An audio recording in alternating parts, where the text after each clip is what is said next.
नमस्कार, दिन भर की बड़ी खबरों में आपका स्वागत है। मैं हूं परवीन शेख।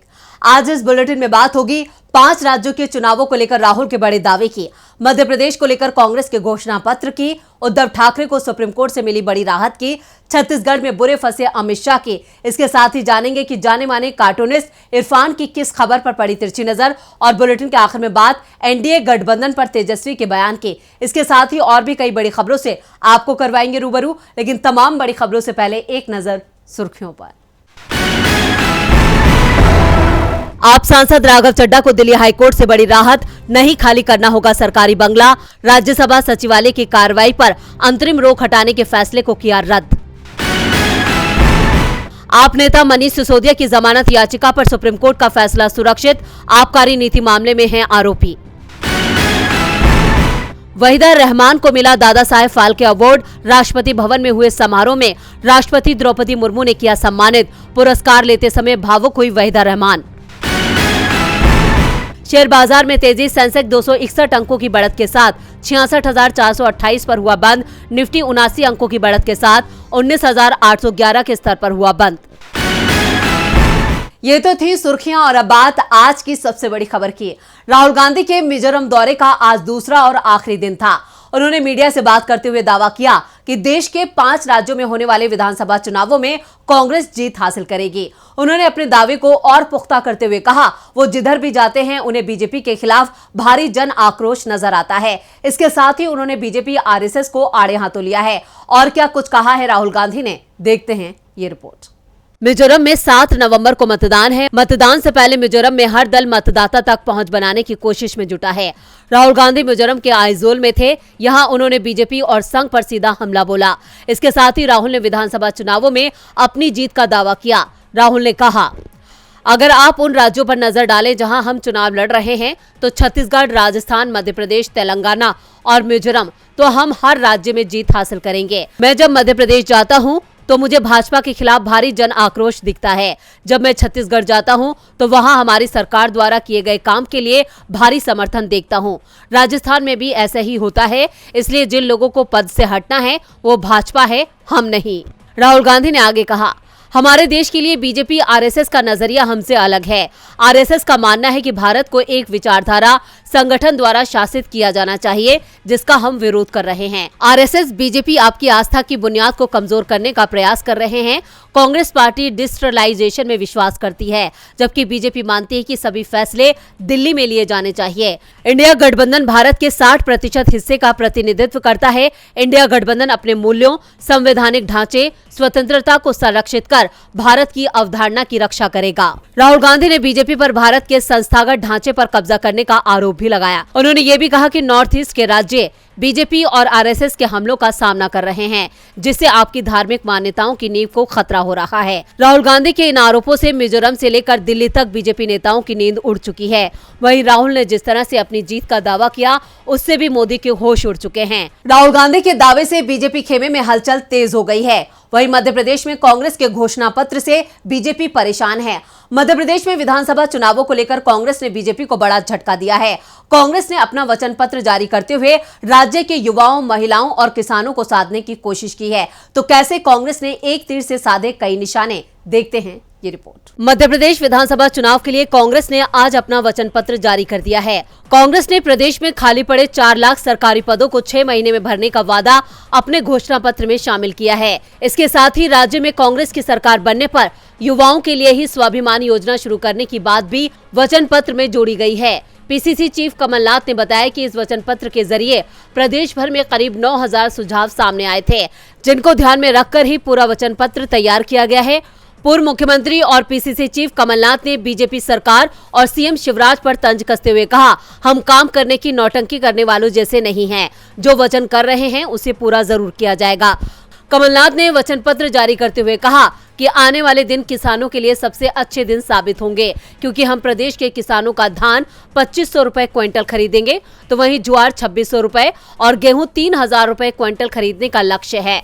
आपको बता दें, कमलनाथ ने वचन पत्र जारी करते हुए कहा, प्रदेश में युवाओं के साथ लगातार धोखा किया जा रहा है। हमारी आने वाली सरकार में हम युवाओं को ध्यान में रखते हुए युवा स्वाभिमान योजना का शुभारंभ करेंगे। इस योजना के जरिए प्रदेश के युवाओं को 1500 रुपए से 3000 तक की आर्थिक सहायता दी जाएगी। इसके अलावा सरकार बनते ही प्रदेश में 2 लाख पदों पर भर्ती प्रक्रिया शुरू कर दी जाएगी।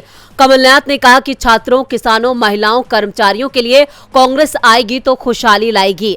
कांग्रेस के इस दांव से बीजेपी दबाव में है, वहीं महाराष्ट्र में शिंदे सरकार भी दबाव में है। महाराष्ट्र में सीएम एकनाथ शिंदे समर्थक विधायकों की अयोग्यता के मामले पर सुनवाई करने में विधानसभा स्पीकर राहुल नार्वेकर की तरफ से हो रही देरी पर सुप्रीम कोर्ट ने एक बार फिर नाराजगी जाहिर की है। तो क्या कहा है सुप्रीम कोर्ट ने, देखते हैं ये रिपोर्ट। उद्धव ठाकरे की याचिका पर आज एक बार फिर सुप्रीम कोर्ट में सीजीआई डीवाई चंद्रचूड़ की अध्यक्षता वाली 3 जजों की बेंच में सुनवाई हुई। याचिका में दावा किया गया कि एकनाथ शिंदे की अयोग्यता के मामले को विधानसभा अध्यक्ष लगातार खींचते जा रहे हैं। दूसरी ओर सुप्रीम कोर्ट इस मामले में जल्द फैसला लेने का दबाव बना रहा है। सुप्रीम कोर्ट ये पहले ही साफ कर चुका है कि विधायकों की अयोग्यता पर विधानसभा स्पीकर को ही फैसला लेना चाहिए, लेकिन इसमें हो रही देरी पर कोर्ट नाराज दिखाई दे रहा है। सुप्रीम कोर्ट ने 13 अक्टूबर को हुई सुनवाई के दौरान भी महाराष्ट्र विधानसभा स्पीकर को लेकर नाराजगी जताई थी।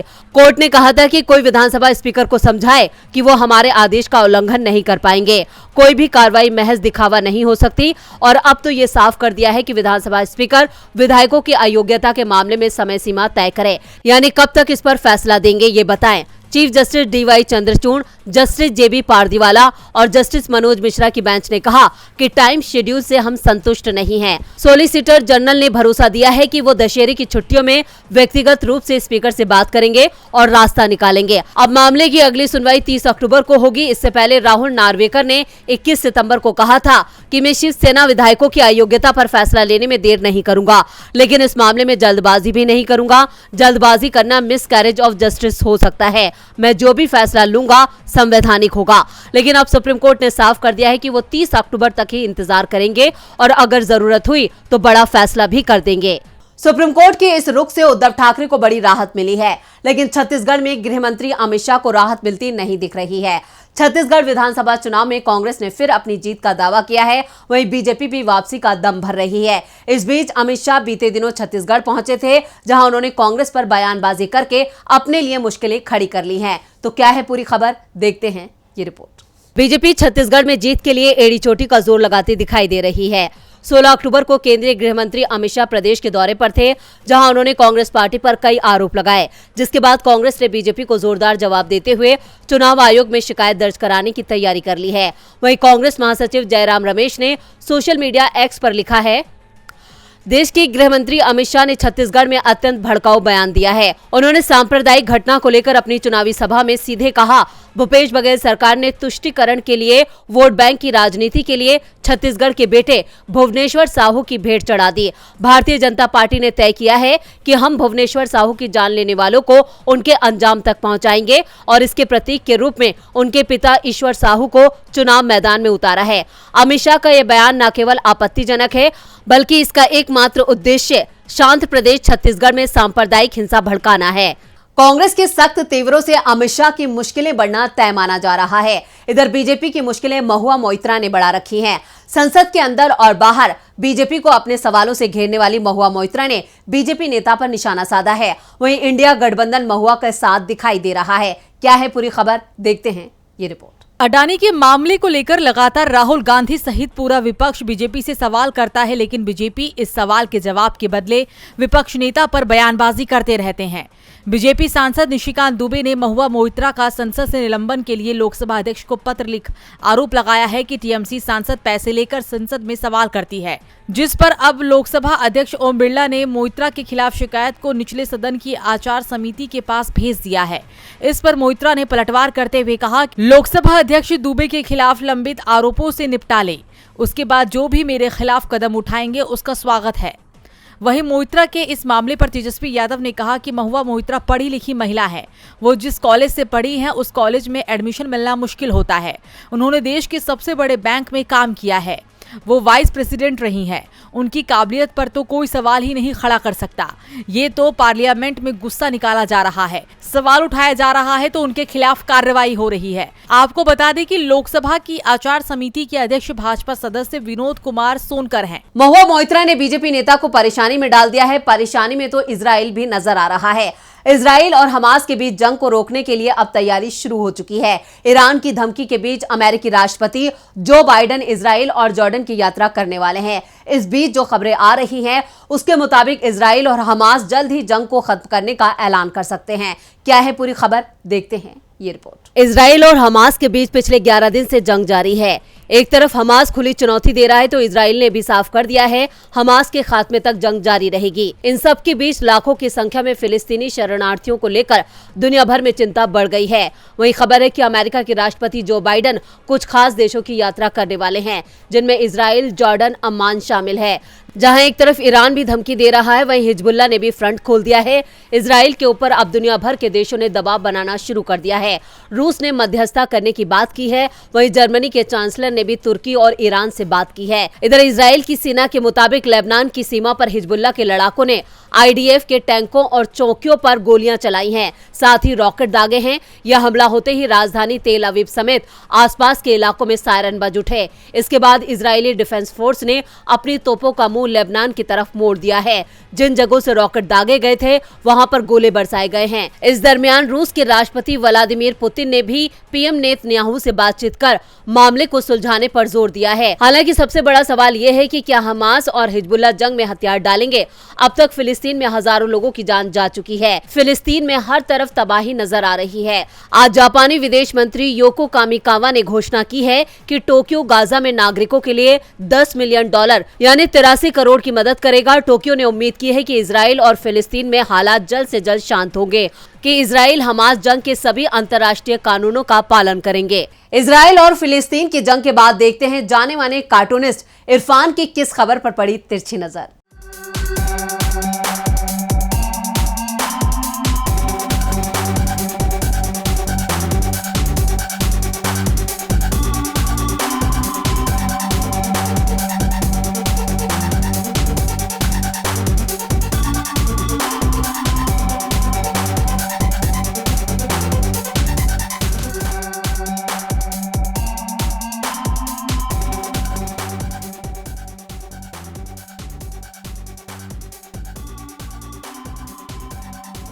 जब आग लगे तभी बुझाई जाए ये जरूरी तो नहीं, कुछ तो पहले से ही इंतजाम कर लेते हैं। अब देखिए ना, योगी जी पूरी तरह से चुनावी मोड में आ गए हैं। अब देखना यह है कि अगले यूपी चुनाव में क्या इन सिलेंडरों पर उनके मन मुताबिक खाना बनेगा।